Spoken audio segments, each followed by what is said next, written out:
इसके बाद हम बात करेंगे दर्पण द्वारा प्रतिबिंब बनने के नियम। इंग्लिश में लिखेंगे rules of image formation by mirror. ठीक, तो इसमें सबसे पहले हम बात करते हैं, चल रहा है सही? हाँ सही चल रहा है। सबसे पहले हम बात करेंगे 3 रूल हमें लिखाने हैं। 3 रूल में से कोई 2 रूल हर जगह अप्लाई होते हैं। पहला रूल हमारा ये है, मुख्य अक्ष के समांतर जाने वाली किरण, मुख्य अक्ष के समांतर जाने वाली प्रकाश की किरण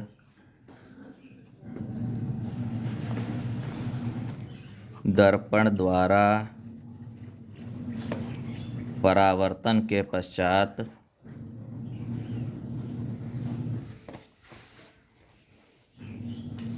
मुख्य फोकस एफ से होकर जाती है। इंग्लिश में लिखा दें कि समझ जाओगे इसे? हैं? लिख दीजिए। चलो देखो, ray goes parallel to principal axis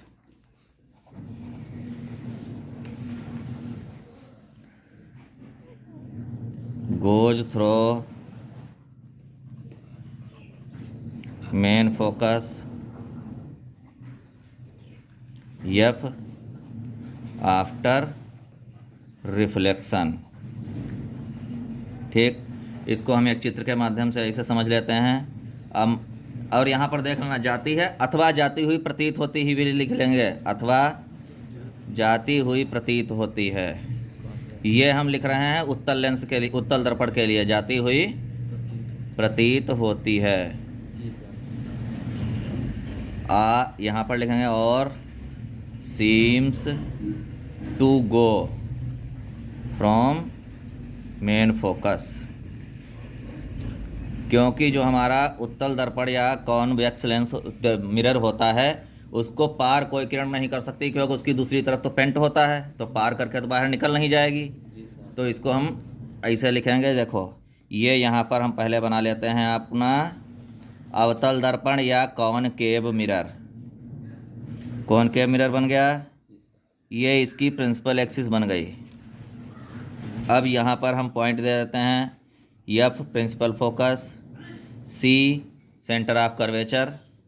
आपको पहले ही बता चुके हैं, एफ से मिरर की दूरी हो जाएगी फोकल लेंथ, सी से मिरर की दूरी हो जाएगी रेडियस ऑफ कर्वेचर। अब कोई प्रकाश की किरण या रे ऑफ लाइट ऐसे सीधी जा रही है, यह लाइट हमारी इस प्रिंसिपल एक्सिस के पैरेलल जा रही है बिल्कुल, तो ये इस पर गिरेगी, रिफ्लेक्ट होगी और वापस लौटेगी एफ से। ये रूल हमने लिखाया है यहाँ पर। अब यहीं पर अगर आपका आ जाता है, मान लीजिए कॉन्वेक्स मिरर, कोशिश हम ये कर रहे हैं आप लोगों को अच्छे से समझ में आ जाए, थोड़ा ध्यान से देखो, जो चीज़ ना समझ में आए वो पूछते ज़रूर रहो बीच में।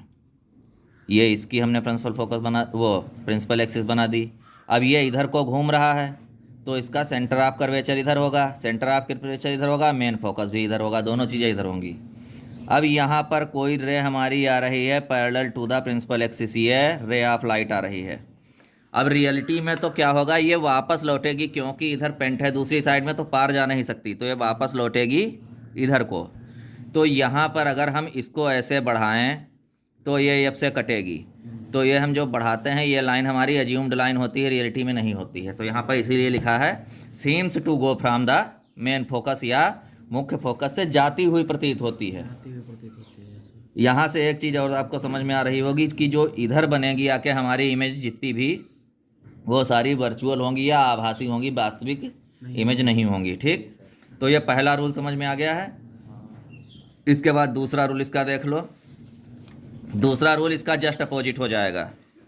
दूसरा रूल कहता है, क्या कहता है, मुख्य फोकस से होकर जाने वाली, मुख्य फोकस से होकर जाने वाली प्रकाश की किरण ये क्या करेगी, दर्पण पर गिरेगी, यह भी परावर्तित होगी। दर्पण द्वारा परावर्तन के पश्चात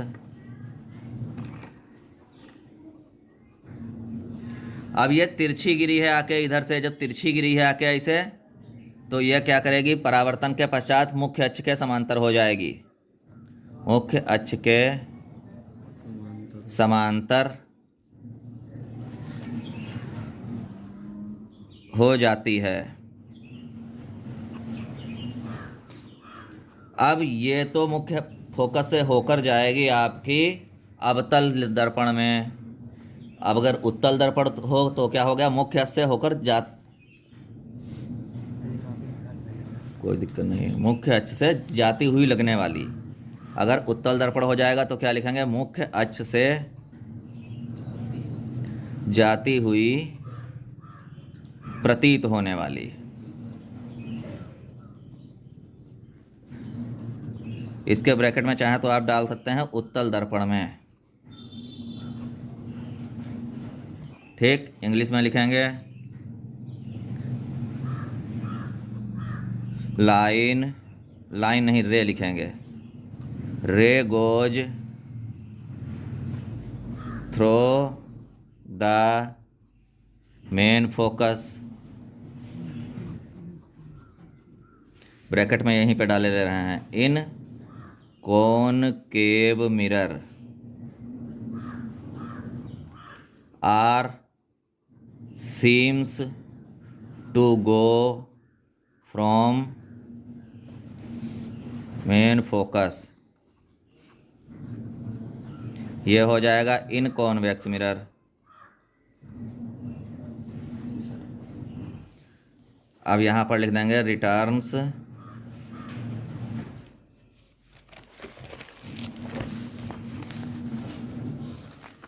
थ्रो, कहाँ से वापस लौटेगी ये, पैरेलल टू प्रिंसिपल एक्सिस। ये पहले नियम का उल्टा दूसरा नियम हो गया है ये। अब देखिए इसको हम फोटो बना के आपको इसका डायग्राम बना के समझाते हैं। यहाँ पे ये हमारा हो गया कॉनकेव मिरर या अवतल दर्पण, ये इसकी प्रिंसिपल एक्सिस हो गई, इसका एफ इधर होगा, सी इधर होगा। दूसरा नियम हमने बताया है कि कोई रे अगर ये तिरछी जाती है, मेन फोकस से होती हुई गिरती है दर्पण पे, तो रिफ्लेक्शन के बाद ये प्रिंसिपल एक्सिस के पैरेलल अर्थात समांतर हो जाती है मुख्य अक्ष के। इधर से तिरछी गिरी, ये प्रिंसिपल एक्सिस हमारी है, इसके समांतर वापस लौटी है, ये दूसरा रूल है। अब इसी तरीके से अगर ये हमारा आ जाता है यहाँ पर उत्तल दर्पण या कॉन्वेक्स मिरर, इसकी ये प्रिंसिपल एक्सिस ड्रा कर लेते हैं, मुख्य अक्ष की लाइन खींच लेते हैं एक, यहाँ पर एफ, यहाँ पर सी। अब कोई रे हमको यहाँ से ऐसे आती हुई लगती है, क्योंकि ये गिरने के बाद तो यहाँ से जाएगी, पार तो जाएगी नहीं, तो यहाँ से ये पैरेलल हो जाएगी, इसके प्रिंसिपल एक्सिस के पैरेलल हो गई। ये दूसरा नियम हो गया, ठीक। इसी तरह से एक नियम इसका तीसरा वाला और बचा है, उसको थोड़ा ध्यान से देखें।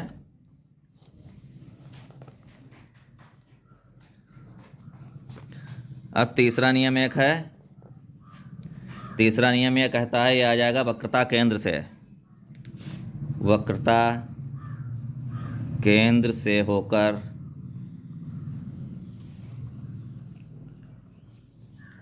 दर्पण पर गिरने वाली किरण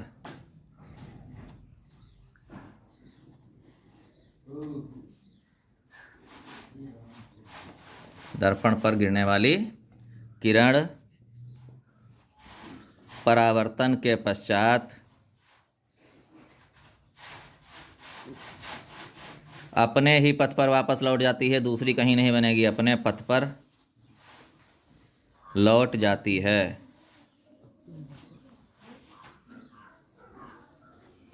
यहाँ पर लिखेंगे ray goes through centre of curvature,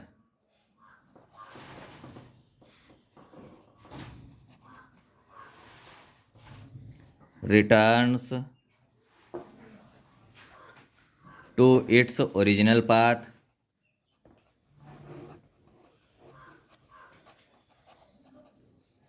after reflection। ये इसका थर्ड रूल हो गया। अब देखो यहाँ पर बना लेते हैं पहले कॉनकेव मिरर, इसकी प्रिंसिपल एक्सिस एफ सी। अब कोई रे हमारी प्रकाश की किरण अगर यहाँ पर ऐसे तिरछी सी से जाती हुई दर्पण पे गिरेगी मिरर पे, तो यह दूसरी रे कहीं नहीं बनेगी, ये वापस इसी पे ऐसे लौट जाएगी, इसकी सिंगल रे ही फॉर्म होगी। अब यही बना लेते हैं अपना अवतल दर्पण में, कॉन्वेक्स मिरर में। ये प्रिंसिपल एक्सिस हो गई, इसका एफ पीछे होगा, सी भी पीछे होगा। अब यहाँ से जाती हुई लगने वाली किरण, अगर कोई किरण ऐसे गिर रही है कि वो हमारी काटे जाके सी पे अगर पार कर जाए, तो ये क्या होगी, ये भी अपने ही पाथ पे वापस लौट जाएगी। ये 3 रूल इसके हो गए हैं। किसी भी इमेज की हम फॉर्मेशन करेंगे, उसका डायग्राम जब बनाएंगे तो केवल कोई 2 रूल ही लगाए जाएंगे, तीसरा रूल नहीं लगेगा। कोई भी 2 रूल लग सकते हैं, वो अकॉर्डिंग टू सिचुएशन होगा, जैसी वहाँ पर स्थिति होगी। इसको समझने के लिए अब हम आपको समझाने जा रहे हैं कि अवतल दर्पण या कॉनकेव मिरर द्वारा इमेज की फॉर्मेशन कैसे होती है। तो हेडिंग डाल लेते हैं, image formation by concave mirror, या हिंदी में लिखेंगे तो क्या लिखेंगे, अवतल दर्पण द्वारा प्रतिबिंब का बनना।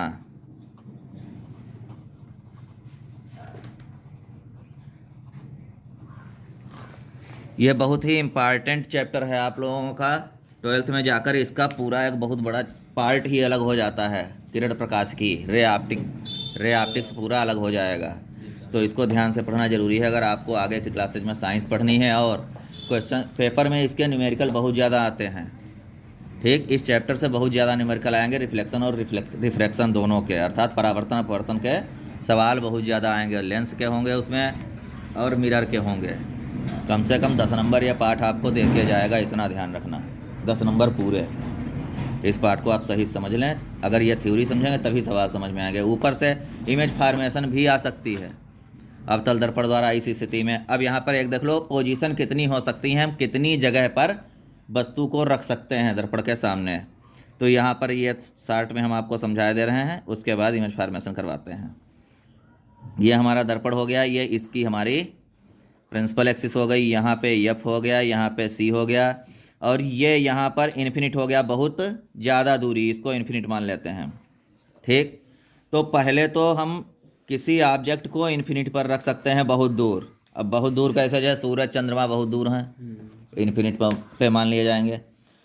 इसकी दूरी को हम जनरली साधारण तरीके से नाप नहीं सकते, इन्फिनिट का मतलब ये होता है। दूसरा, कोई ऐसी डिस्टेंस पे आ जाए जो हमारे पास ही हो दर्पण के, जिसको हम नाप सकें। तो फर्स्ट पोजीशन हमारी हो गई एट इन्फिनिटी, अर्थात जब वस्तु अनंत पर हो। वस्तु कहाँ हो, अनंत पर, पहली पोजीशन हो गई। दूसरी पोजीशन में क्या करेंगे, वस्तु इतनी दूर है जो हम नाप सकते हैं, इसको हम लिख सकते हैं बियॉन्ड सी, या दूसरा नाम इसका लिख सकते हैं बिटवीन इन्फिनिट एंड सी, अनंत और सी के बीच। हिंदी में इसको लिखेंगे अनंत तथा सी के मध्य। सी आपका क्या है, वक्रता केंद्र है। तो ये दूसरी पोजीशन आ गई। इसी तरीके से अगर यहाँ रखेंगे तो भी तो वही होगा, इन्फिनिट और सी के बीच में। यहाँ रखेंगे तब भी वही होगा। आप अगर सी पे रख दें तो ये अगली पोजीशन हो गई। तीसरी पोजीशन हो गई एट सी, हिंदी में लिखेंगे सी पर या वक्रता केंद्र पर। तीसरी पोजीशन हो गई। इसी तरीके से चौथी पोजीशन आ जाएगी, सी और एफ के बीच में भी रख सकते हैं वस्तु को। ठीक, तो चौथी पोजीशन आ जाएगी between C and F, short में लिखे दे रहे हैं, पूरा अभी आगे समझाएंगे तब लिख देंगे। ठीक, यहाँ पर लिखेंगे सी तथा एफ के मध्य। पांचवी पोजीशन, इसको बढ़ा के सीधे एफ पर भी तो रख सकते हैं, मेन फोकस पर। At main focus, main focus को ही प्रिंसिपल फोकस कहते हैं। कहीं पे वर्ड अगर प्रिंसिपल फोकस आ जाए तो आप लोग कंफ्यूज ना होना। मुख्य फोकस पर, हिंदी में एक ही बात कहेंगे, इसको मुख्य फोकस ही कहेंगे। ठीक, यह पांचवी पोजीशन हो गई। एक पोजीशन और बन रही है, इसको एफ और मिरर या पी के बीच में भी रख सकते हैं। तो यहाँ पर छठी पोजीशन हमारी हो जाएगी बिटवीन एफ एंड पी, या मिरर कह दो। हिंदी में लिखेंगे तो क्या लिखेंगे, एफ तथा पी के मध्य। ये 6 पोजीशन हो गई हमारी।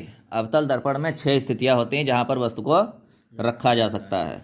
तब इसके बाद हम पहली स्थिति समझते हैं। ठीक, पहली स्थिति हम हेडिंग डाल लेते हैं, जब वस्तु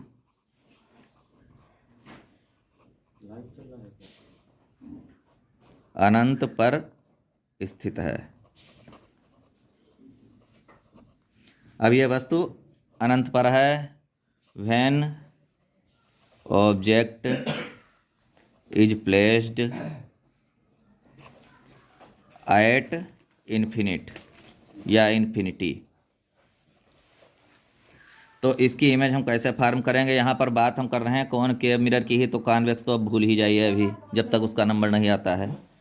तो एक ही, अभी तो हमने आपको डबल डायग्राम सबके बना के सिखाई थी, चीज़ें बताई थी। तो यहाँ पर हमारा ये आ गया अवतल दर्पण या कॉनकेव मिरर। इसकी प्रिंसिपल एक्सिस ड्रा कर लेते हैं, इतना आप लोग सीख ही चुके हैं। ये यहाँ पर पोल के लिए पी बना देते हैं, प्रिंसिपल फोकस के लिए एफ बना देते हैं, सेंटर ऑफ कर्वेचर के लिए सी बना देते हैं। इन्फिनिट हमने बताया था, बहुत ज़्यादा दूरी होती है, यह इन्फिनिट कर लिया। इन्फिनिटी पर जो हम ऑब्जेक्ट बनाएंगे वो एक चीज़ ध्यान रखनी है, प्रिंसिपल एक्सिस से आधा नीचे और आधा ऊपर बनाएंगे ऑब्जेक्ट। ऐसे ऑब्जेक्ट के सिर की तरफ ए लिखते हैं, नीचे की तरफ बी लिखते हैं।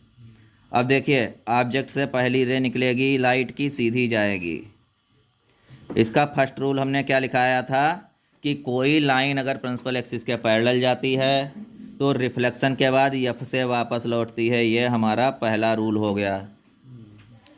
अब नीचे से भी एक रे ऐसे पैरेलल ही जाती है, यही रूल दोबारा अप्लाई हो गया, जो सीधी जाएगी वो एफ से वापस लौटेगी। तो यहाँ पर देखिए, दोनों लाइनें कहाँ पर इंटरसेक्ट कर रही हैं, एफ पर। तो वस्तु का प्रतिबिंब कहाँ बनेगा, एफ पर। तो इसकी पोजीशन ऑफ इमेज या नेचर ऑफ इमेज दोनों चीज़ें लिखनी होंगी। तो क्या लिखेंगे हम, प्रतिबिंब की स्थिति, प्रतिबिंब की स्थिति।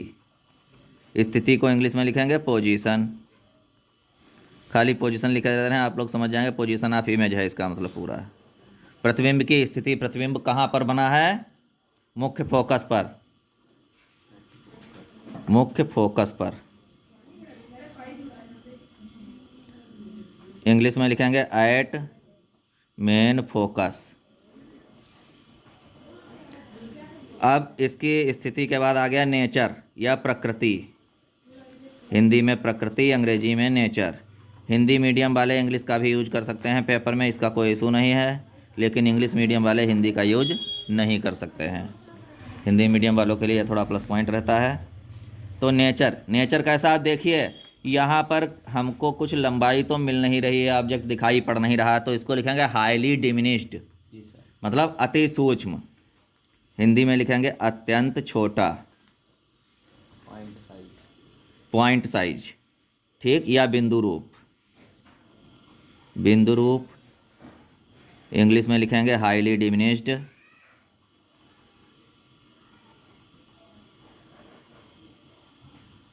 Point size.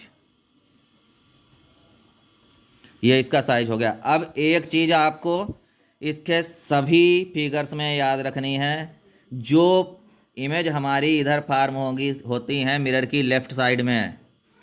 ठीक, क्या लिखेंगे, दर्पण के बाईं ओर जो बनती हैं, ये बाईं ओर ही बन रही है।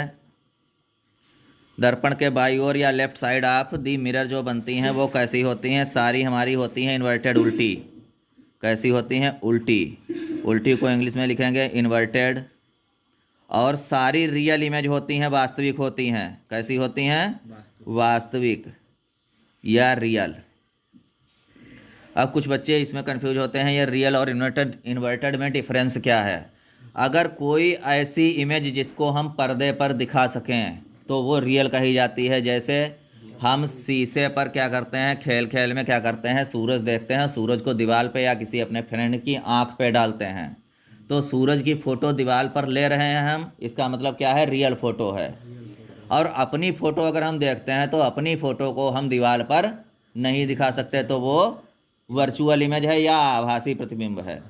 आभासी फ़ोटो को हम किसी दीवार या पर्दे पर नहीं दिखा सकते और रियल इमेज को या वास्तविक को पर्दे पर दिखा सकते हैं। यह डिफरेंस रियल और इन्वर्टेड के बीच है। ठीक, तो ये इसकी पोजीशन समझ में आ गई। इसके लिए आपकी बुक में टेबल एक बनी है अलग से, उसमें पोजीशन, साइज और नेचर दिया हुआ है। वो टेबल आप अपनी सही से समझ लें, रट डालें। पहली पोजीशन आपकी समझ में आ गई, जब वस्तु अनंत पर है तो कहाँ बनेगा, कैसे बनेगा, इसकी इमेज फॉर्मेशन कैसे होगी। ठीक, आया समझ में। अब इसकी दूसरी स्थिति पर आ जाते हैं। दूसरी स्थिति हमने बताया था थोड़ा आगे बढ़ेगी। अब कहाँ पर आ गई? जब वस्तु अनंत तथा वक्रता केंद्र के मध्य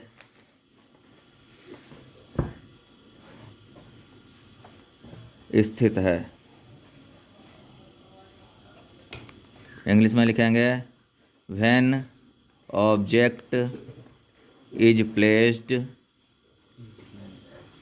between infinity and centre of curvature. इसको बुक में या पेपर में आपके बियॉन्ड सी भी लिख के आ सकता है, तो बियॉन्ड सी भी लिख लें यहाँ पर, मतलब सी से पहले। इसकी पोजीशन बनाते हैं। ये अब हमारा मिरर हो गया। ये प्रिंसिपल एक्सिस की लाइन ड्रा कर ली हमने, यहाँ पर एफ कर लिया, ये सी कर लिया। अब देखिए वस्तु हमारी यहाँ पर रखी हुई है, इसका नाम ए और बी। यहाँ से एक लाइन हमारी रे जा रही है, ये parallel to the principal axis. First rule apply करेंगे, जो लाइन मुख्य अक्ष के समांतर जाती है वो परावर्तन के पश्चात या रिफ्लेक्शन के पश्चात कहाँ से जाती है? वापस लौटती है एफ से। ये पहला रूल हो गया। अब यहाँ पर दूसरा रूल हम क्या लगा दें, एक रे हम ऐसे डालेंगे सी से। ये सी से होती हुई जो रे जाएगी ये लेंस पर गिरेगी, मिरर पर गिरेगी। सी से होकर जाने वाली लाइन वापस कहीं नहीं लौटती है, उसी पे वापस लौट जाती है। ये इधर से गई और इधर को ही वापस लौट गई। ये दूसरा रूल हो गया। अब देखिए जहाँ पर दोनों लाइन इंटरसेक्ट करेंगी वहीं पर इमेज फार्म होगी। तो इमेज यहाँ पर फार्म हो रही है।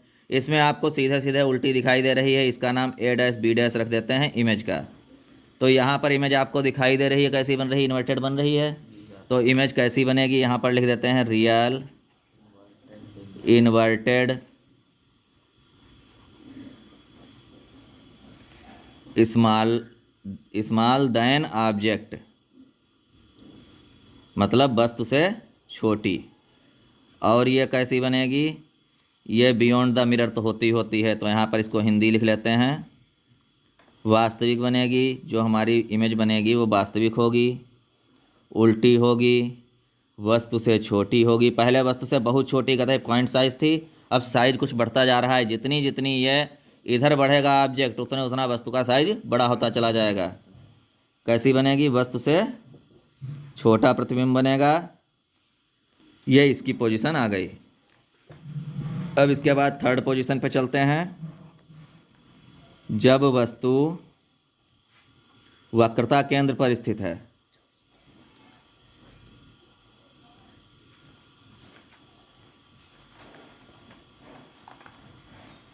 इसकी इंग्लिश लिखेंगे when object is placed at C. जो बच्चे कोचिंग में नहीं आ पाए हैं वो वीडियो देख लेंगे, और जो कोचिंग में आए हैं ये अगर वीडियो एक बार देख लेंगे तो बहुत अच्छे से दिमाग में बिल्कुल फीड हो जाएगा। ये याद करने की, रटने की ज़रूरत नहीं है। बहुत बच्चे क्या करते हैं कि रट लें। रटी हुई चीज़ में अगर आप एक वर्ड भूल गए तो आगे का पूरा मिस हो जाता है, फिर पूरा उड़ जाता है। एक शब्द भूल गए फिर सोचते हैं कि उसके बाद क्या रहा है, उसके बाद क्या रहा है। तो इसके लिए समझाते हैं बस। अब देखिए, इसके बाद हम सी पर ले आएंगे ऑब्जेक्ट को। मिरर हमारा, और जिन बच्चों को ये आता है उनको और अच्छे समझ में आ जाएगा, एक बार देख लेंगे। ठीक, यहाँ पे हमने मेन फोकस बना दिया, सी बना दिया। इसकी एक चीज़ ध्यान रखनी है, हमको ये कोशिश करनी है ये एफ और जो मिरर की डिस्टेंस है उतनी ही डिस्टेंस एफ और सी के बीच में रखनी है। ठीक, अब हमारा ऑब्जेक्ट आ गया सी पे। सी पे जब ऑब्जेक्ट आ गया तो यहाँ से एक रे निकली सीधी parallel to the principal axis. ये वापस लौटेगी एफ से। एक रूल अप्लाई हो गया यहाँ पे। दूसरा रूल, अगर कोई एफ से होके जाती हुई मिरर पे गिरती है तो ये हमारी आ जाएगी, कट करेगी यहाँ पे, तो ये हमारा बिल्कुल सी पर ही बनेगा। थोड़ा सा तिरछा हो गया है लेकिन आपको बिल्कुल सी पर ही बनाना है। वो किस तरीके से आप सेट करेंगे आप जाने। ठीक, स्केल वगैरह से जो नाप के बनाएंगे सीधे सेट हो जाएगा। तो ये वस्तु कहाँ पर प्रतिबिंब बनेगा, सी पर ही बनेगा। तो ये कैसा बनेगा, इसकी पोजीशन वगैरह बिल्कुल सब सेम ही रहेगी। मतलब जो हमारा प्रतिबिंब बनेगा वो कहाँ बनेगा, एट सी, पहली चीज़। दूसरी चीज़, साइज कैसा हो जाएगा, इक्वल टू द ऑब्जेक्ट, बिल्कुल ऑब्जेक्ट के बराबर हो जाएगा। ठीक, और दो चीज़ें तो रहनी ही रहनी है, कौन सी, इन्वर्टेड एंड रियल। ये तो इनमें सभी में रहना है क्योंकि सारे फिगर ये लेफ़्ट साइड बन रहे हैं मिरर के। हिंदी में पोजीशन लिखे ले रहे हैं, इसकी प्रतिबिंब की स्थिति कैसी हो जाएगी, वक्रता केंद्र पर। एट सी को हम वक्रता केंद्र पर बोल रहे हैं, पहली चीज़। दूसरी चीज़, वस्तु के बराबर साइज होगा, वस्तु के बराबर साइज की। इसका साइज बिल्कुल वस्तु के समान होगा। तीसरी चीज़, उल्टा तो बनेगा ही बनेगा। चौथा, वास्तविक बनेगा ही बनेगा। ये इसकी पोजीशन और नेचर आ गई इसमें जब वस्तु वक्रता केंद्र सी पर स्थित है। ठीक, अब आपके 3 पोजीशन क्लियर हो गई हैं, 3 और बची हैं। अगली देख लें, यहाँ पे कम जगह बची है लेकिन यहीं पे कराए दे रहे हैं। अब कहाँ करेंगे, सी से थोड़ा और आगे बढ़ाएंगे तो लिखेंगे, जब वस्तु वक्रता केंद्र तथा मुख्य फोकस के मध्य स्थित है।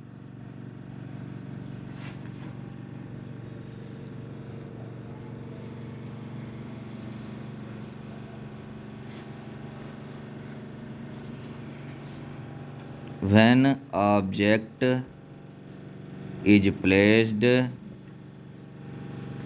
between C and F। अब यहाँ पर हमने ये मिरर ले लिया,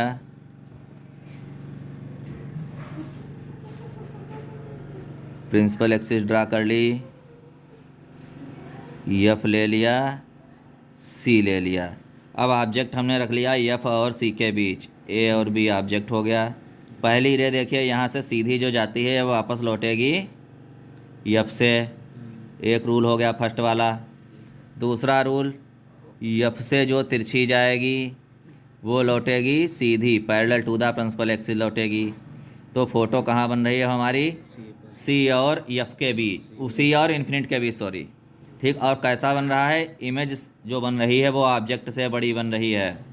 अब साइज बड़ा होने लगा तो इसकी स्थिति क्या लिखेंगे, बिटवीन इन्फिनिट एंड सी।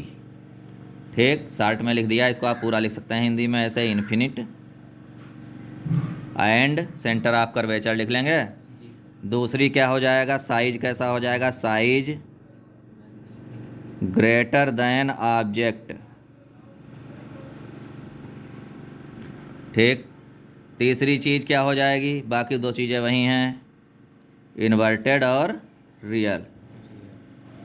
हिंदी में लिखेंगे प्रतिबिंब कहाँ पर बनेगा इसका, अनंत तथा वक्रता केंद्र के बीच या मध्य। ठीक। और कैसा बनेगा, वस्तु से बड़ा, उल्टा, वास्तविक। ये 4 पोजीशन आपकी हो गई। अब बचती हैं 2 पोजीशन। अब इसके बाद आते हैं 5वीं पोजीशन की बात करेंगे। अब 5वीं पोजीशन क्या करेंगे हम, थोड़ा और इसको आगे बढ़ाएंगे तो कहाँ पहुँचेगी जाके, अब वस्तु यफ पर रखेंगे हम, ऑब्जेक्ट को यफ पर रखेंगे। 5वीं पोजीशन हो जाएगी जब वस्तु मुख्य फोकस पर स्थित है।